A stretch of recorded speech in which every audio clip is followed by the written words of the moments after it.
Hello, God bless you today, and thank you so much for joining me. The title of our video today is Seek Jehovah Jireh as the World Turns. Folks, as you would know, we are in a world where disappointments can occur at any time, where there's so many twists and turns and things coming at you from out of nowhere.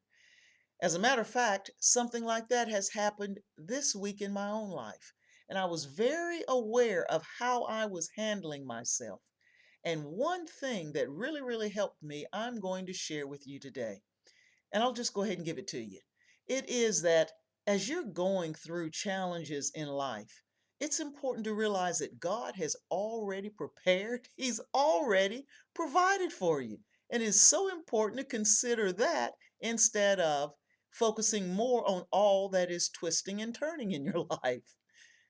You know, when we meet God in Genesis 1, it starts out by saying, in the beginning, God created the heavens and the earth. He was preparing, He was creating, He was providing even at the very beginning. He goes on and says, and creates the lights and the firmament and the waters and all kind of creatures. And then He says, let us make man in our image.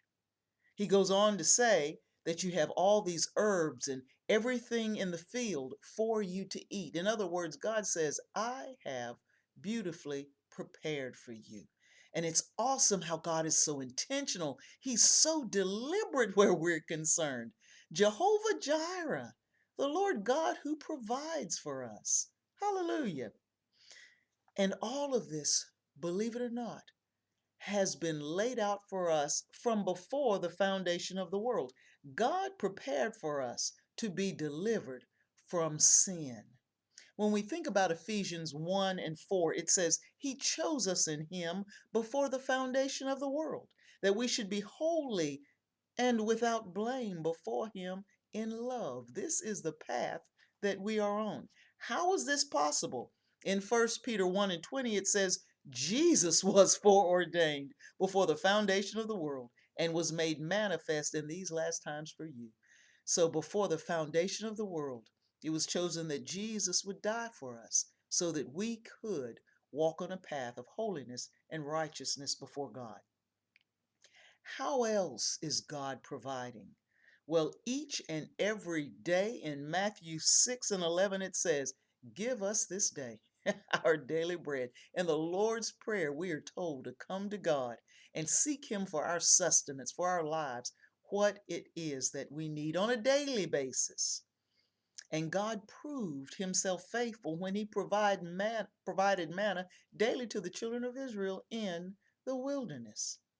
What else does God do daily? In Lamentations 3, verses 22 and 23, it says, It is of the Lord's mercies that we are not consumed. I could just stop right there. But it goes on to say, Because His compassions fail not. They are new every morning. Great is thy faithfulness. So God provides for us every single day, and His compassions are new every morning. How else does God prepare and provide? Well, He desires to guide us in the daily challenges of life. He led the children of Israel through the wilderness in Exodus 13.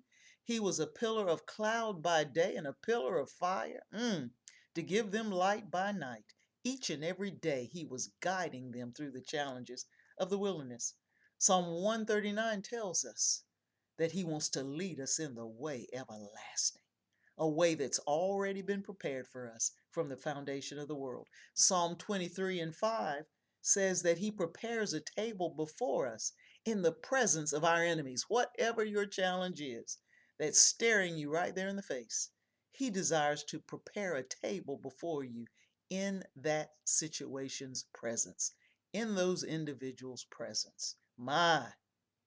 Because He's intentional. And He's been intentional and deliberate in preparing for us and providing for us from the very beginning. I think the scriptures that touch me the most, though, speak of God preparing for our eternal life with Him. John 14, verses 2 and 3 says, In my Father's house are many mansions.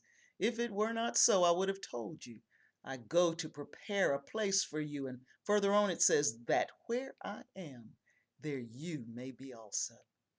And also in Matthew 25 and 34, it says the king, one day he's going to say to those on his right hand, come, ye blessed of my Father, inherit the kingdom prepared for you from the foundation of the world.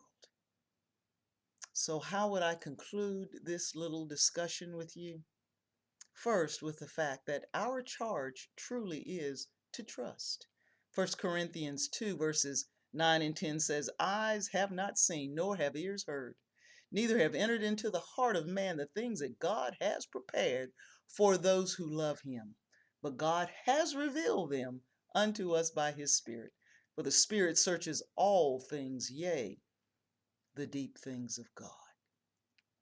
As well in Psalm 78, if you would consider reading that psalm, it's a long one. It talks about how God has gotten frustrated with his people because they have not believed him or trusted him in the midst of all the providing and all the preparations that God has made for our lives. And then lastly, with life's challenges, what have I learned? It has been comforting to me to pray from a place of, Lord God, you've already provided. You've already made a way. And so I'm just asking you to show me that way. Be a lamp unto my feet, a light unto my path.